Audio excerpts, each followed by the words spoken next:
And we eventually landed in a place where, although it still remained a very, very big challenge, when I directed Lucifer back in 2018, that was the most expensive film ever made in Malayalam. Yeah. Eventually, we got the shot, and that virtue of limitless patience is just a wonderful asset to have as a filmmaker.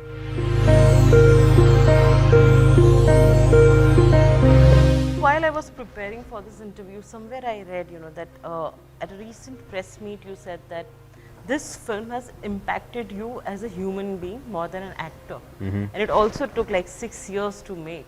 Yeah. So, what is the headspace right now? So, see, I mean, I said yes to this film in 2008, 2009, which means it's now been about 16 years. 16 years. Yeah, 16 years traveling with this film, ideating for this film. I'm 41 now. So 16 out of 41 is a significant portion of your life and a more than significant portion of your adult life. So, when I said yes to this film, I wasn't married. Obviously, I wasn't a father. I had not turned director. I had not turned producer. And my life has evolved through all these phases. And through all these phases, the one constant has been that this film is there. And so on the 28th of March, it's a culmination of a lot of things, amongst which one is the film I made. So yeah, it's a life experience for me. This particular film is no longer just a movie. Yeah. So when you said yes for the film, and when it takes so long and you've moved ahead with so many things in life, at any point did you think that maybe, did you regret the decision, or what was it like? How do you go back to that decision? No, I never regretted the decision, because the thing is, see, when Blessy and me shook hands and decided that we are going to do this film, we knew better than anyone else that at that point in time, it was next to impossible to dream of doing this at this scale, with this sort of canvas, at least within the constraints of Malayalam cinema. So it took us 10 years till 2018 to finally get this rolling, because fortunately in those 10 years, the industry dynamics changed, revenue streams became much bigger, and we eventually landed in a place where, although it still remained a very, very big challenge, it was thinkable. That's how we started shoot. Enormous amounts of money have been spent on this film. But then after starting shoot, again, unforeseen challenges came our way in the form of the pandemic and all that. And it's been like a huge, like an obstacle course, so to speak. But as I've said multiple times, one thing that I'm very proud of, and the whole crew is very proud of, is that through all these obstacles, all these challenges, I don't think there's been a single moment of compromise on this film. You will not see a single second of the runtime of the film where you think, oh, this they just let go like that. Yeah. Prithviraj, as you said, the dynamics in the Malayalam film industry changed in this many years.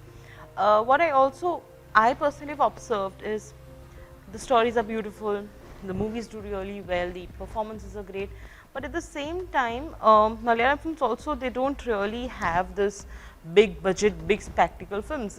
I'm sure it's like at some point a conscious decision for a lot of people. You are unfortunately talking to the director of Lucifer. Yeah, Lucifer. So yeah, I was going to come to that. So now that you've made the directorial debut in 2019, how differently do you start looking at filmmaking technically also?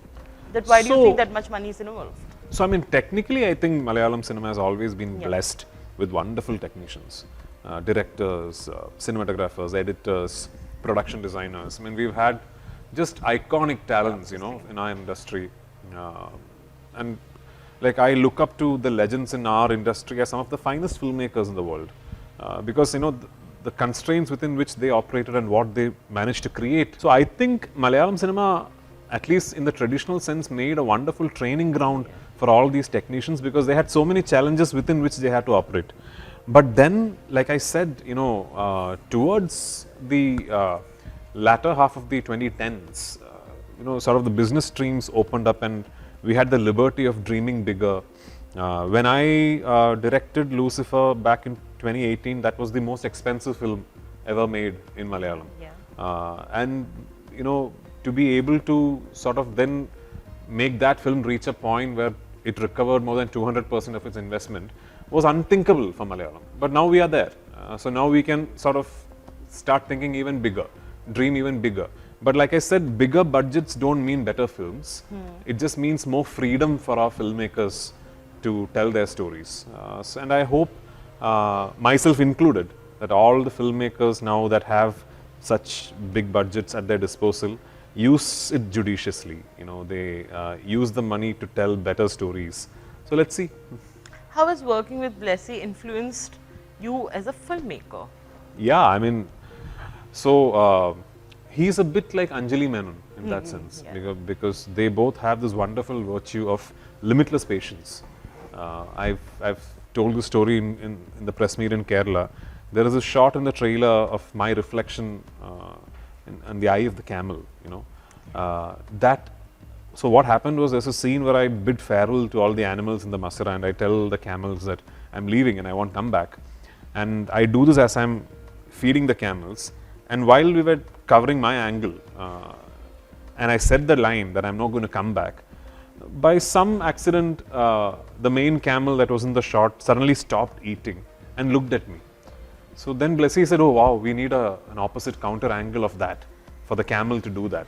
I mean, the camel won't do that again, right? I mean, so I'm like, hello, you can't instruct a camel to act. But Blessy just wouldn't give up. He wanted that shot, and I remember it took us like 6 to 7 days, I think. Every day when it's that time and the sun is at that particular angle, we would stop what we were doing and go and set up camera for this shot. Try. We wouldn't get it. We would pack up. Same thing next day. Eventually, we got the shot, and that virtue of limitless patience is just a wonderful asset to have as a filmmaker. We have these discussions quite often in the edit meets, because we always discuss Hindi and Malayalam and all of it. So we're like, anything Malayalam film industry does, it always does it better than other industries. How? So I'm not going to take this high pedestal here and say that we are better than everyone else. I don't believe in that. Yeah, we are going through a great phase. We are making great content. We have wonderful filmmakers, writers, producers, actors in the industry working together collectively right now. But I am also mature enough to understand that you guys only get to know of the great films, right? Okay. So for every Brahmayugam, or for every Manjumal Boys, or for every Premalu, there are 5 other films that happen in Kerala that you never hear of. So when you only hear about the good films, you tend to think all the films are great. Not necessarily. But our consistency of making great content at the moment is significantly higher than other industries, and I believe it's just a great phase. There have been phases where we have looked at Hindi cinema and looked at you guys in awe and thought, how are these guys doing it? How are these guys able to think of content like this? The same with Tamil cinema, the same with Telugu cinema. We are still in awe of Telugu cinema. How they have managed to take their cinema international. It started with Rajamouli sir. Then there's Kannada industry, which we thought was smaller than the Malayalam industry. And then, Prashant Neel comes and does this. So, yes, we are very proud of the fact that we make wonderful content at a consistent regularity now. But I don't think anyone experienced in a film Malayalam will take the higher pedestal and say we are better than everyone else, because we know enough about the business to understand that nothing is permanent. Since we mentioned so many other industries also, have you guys also felt the pressure of making a pan-India film? Like, it go all out? So, this is a question that myself included get a lot, that when will Malayalam have that one pan-Indian phenomenon like a KGF or a Pushpa or a Bahubali? I don't know. But I think the mistake we should refrain from making is to attempt a pan-Indian film. You can't make a pan-Indian film. You can only make a film.